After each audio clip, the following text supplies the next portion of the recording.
Mesdames et messieurs, très chers fidèles téléspectateurs et internautes, vous qui aimez tant cette émission Focus Éduque, qui est notre tribune d'expression pour toute personne désirant plutôt s'exprimer en ce qui concerne les questions liées à l'éducation.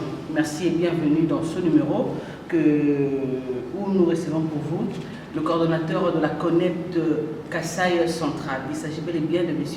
Rémi Sanzumba. Et avec lui, on va parler de sa province. On va aborder la question de l'éducation de sa province. Monsieur Rémi, bonsoir. Bonsoir, madame. Bienvenue dans notre magazine. Merci de m'avoir accueilli dans votre magazine. Très content et c'est un grand plaisir pour moi. Merci beaucoup, monsieur Rémi Sanzumba, d'entrée des jeux.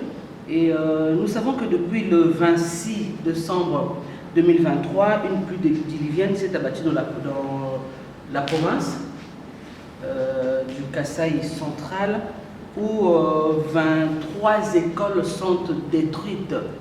À ces jours, qu'est-ce qu'on peut retenir de cette catastrophe? Merci, madame, pour cette question que vous posez. Il faut dire que cette pluie du 26 décembre 2023, c'est un porte-malheur pour la province du Kasaï central, surtout dans le secteur de l'éducation.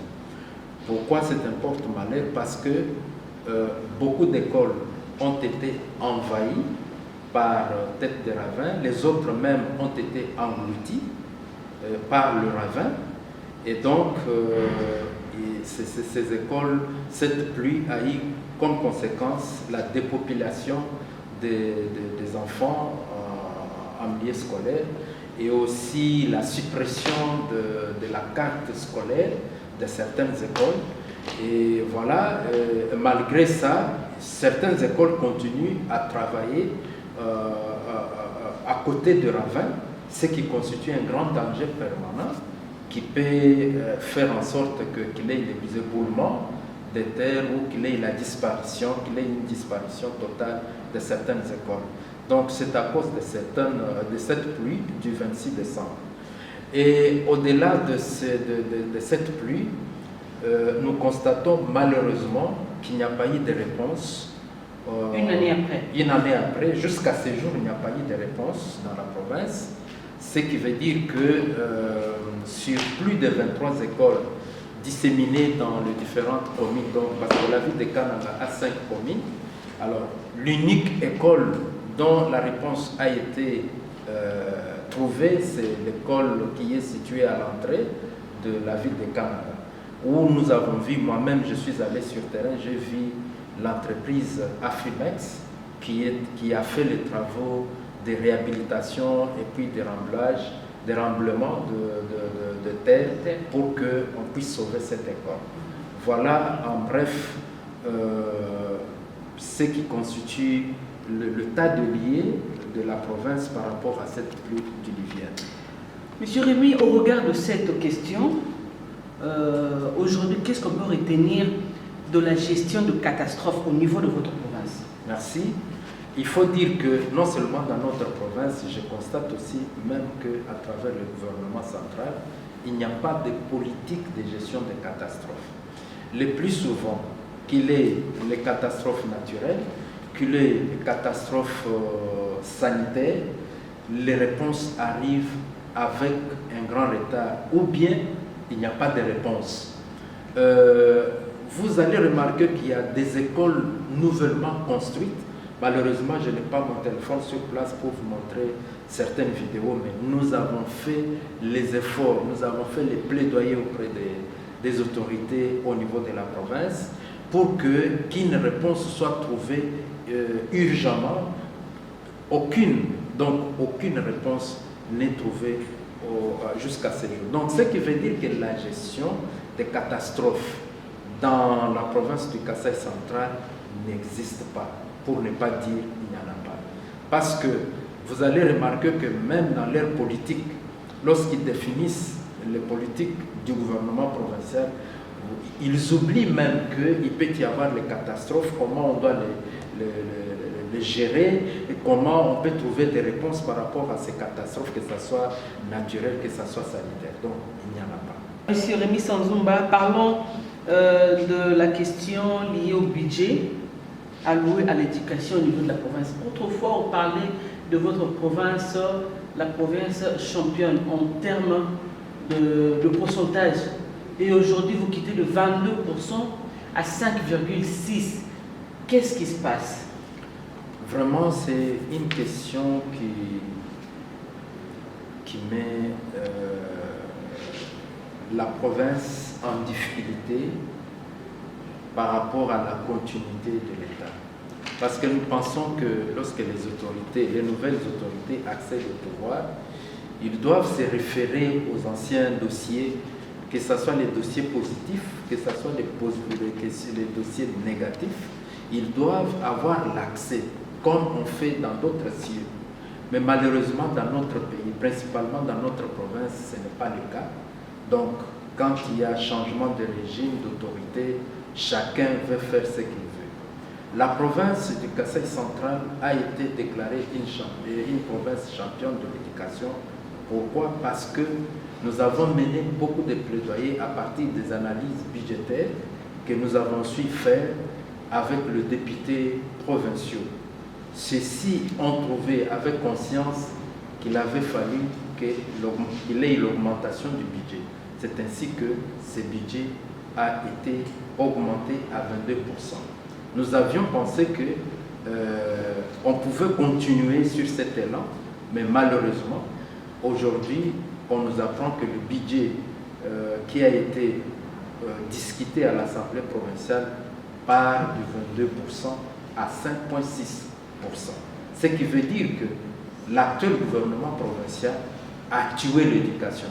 Nous pensions que, au lieu que ce soit un gouvernement provincial qui vient soit maintenir, soit augmenter, malheureusement, il vient mettre en moule le système éducatif. Or, nous, en tant que société civile, nous avions écrit, nous avions demandé au gouvernement provincial pour qu'il voie, cette fois, qu'il maintienne le gap du budget alloué à l'éducation, parce que en amont, nous avions déjà un édit qui a été discuté à l'Assemblée provinciale et voté même sur le financement innovant. C'était un outil qui pouvait permettre à l'actuel gouvernement provincial de mobiliser les ressources pour appuyer le secteur de l'éducation. Mais malheureusement, nos voix n'ont pas été entendues par le gouvernement provincial. C'est ainsi que nous sommes arrivés à constater ce résultat triste qui constitue la baisse totale de questions de l'éducation. En fait, la part du budget alloué à l'éducation au niveau de la province qui part du 22% à 5,6%. Après ces résultats que vous avez, c'est-à-dire de 22 à 5,6%, la société civile, qu'est-ce que vous dites? Les collègues, parce que moi je suis à Kinshasa présentement, les collègues, il y a le chargé des programmes de la CONEP au niveau provincial, le chargé des communications. Nous avons discuté avec eux. Ils m'ont dit qu'ils vont aller voir, parce que le budget a été envoyé à la commission ECOFIN pour le réaménagement. Et je leur ai demandé qu'ils pouvaient me donner les contacts du président de l'ECOFIN pour que nous puissions voir si on peut relever les coûts, donc les taux de pourcentage de l'éducation. Donc nous allons continuer à faire les plaidoyers pour que le gouvernement provincial puisse revoir la situation un peu à la hausse. Est-ce qu'ils ont justifié cette révision à la baisse? Ils n'ont pas justifié, vous savez, il y a eu même un exercice auquel nous avons participé, parce que lors de conférences budgétaires, nous avions été invités, nous avons écrit au ministre provincial du budget, d'ailleurs je partage de très bonnes relations avec lui, nous avons écrit également à l'Assemblée provinciale, nous avons écrit au ministre provincial de l'EPST, donc de l'Éducation nationale au niveau provincial, nous avons écrit même au gouverneur de province, parmi les notes de position que nous avons faites à ces autorités, nous avions demandé en son temps pour que soit ils maintiennent les taux, donc la part du budget au niveau de la province, soit qu'il puisse revoir à la hausse, parce que les raisons étaient que la province ne peut pas se plaindre qu'il n'a pas de ressources, parce que le budget, en fait, l'édit sur le financement innovant a été déjà voté, discuté à l'Assemblée provinciale. Et donc, c'était un outil qui pouvait permettre au gouvernement provincial de mobiliser les ressources pour enfin augmenter et avoir cette connotation de la province championne. Donc, vous voyez qu'au lieu que la province puisse être une province modèle, alors la province vraiment a failli et la province devient une province qui n'est pas modèle comme championne, comme vous l'avez dit. Et donc nous allons continuer à nous battre pour que cela puisse avoir cette connotation. Voilà, nous restons toujours dans votre province, M. Rémy. Après des enquêtes menées par la Connect dans plusieurs provinces de la RDC, y compris la vôtre, votre province, le Kasaï central, se retrouve dans le lot de provinces où on constate des violations de droits des enfants ou des élèves. C'est-à-dire, même pendant les heures de cours, on retrouve des élèves dans des maisons des enseignants, soit ils font des travaux domestiques, ménagers, soit ils font des travaux de l'agriculture. Oui, effectivement, vous venez encore de soulever une question très importante, mais malheureusement, les autorités ne nous suivent pas en tant que société civile. Nous sommes en train de collecter les données avec des photos à la base, des vidéos à la base. On a constaté dans ces enquêtes que les élèves sont utilisés comme main-d'œuvre, soit par le chef d'établissement. Main-d'œuvre, pourquoi? Les enfants, pendant les heures de cours, on va leur dire de transporter des briques, de transporter le matériel de construction, pour que le chef d'établissement ou l'enseignant puisse avoir de l'argent de la part d'un opérateur économique. Non seulement ça, il y a aussi les filles, surtout les filles dans les établissements scolaires, au lieu que les enseignantes le permettent d'étudier comme les autres, on envoie ces enseignants pour les travaux ménagers. Donc tout ça, ce sont des questions qui partent des violations des droits des enfants, au lieu que l'enfant soit à l'école et en train d'apprendre comme les autres, mais il y a une catégorie d'enfants, surtout les filles, qui sont beaucoup violentes. Il y a aussi une catégorie d'enfants qu'on retrouve en ville chercher à faire le gravier, et donc tout ça, ce sont des cas de violation des enfants dans la province que nous constatons. En milieu rural, c'est pire qu'en milieu urbain. Donc, ce sont des cas de violation qu'on voit du jour au jour. Malgré que nous annonçons, malgré que nous alertons les autorités, il n'y a pas de réponse ni de changement.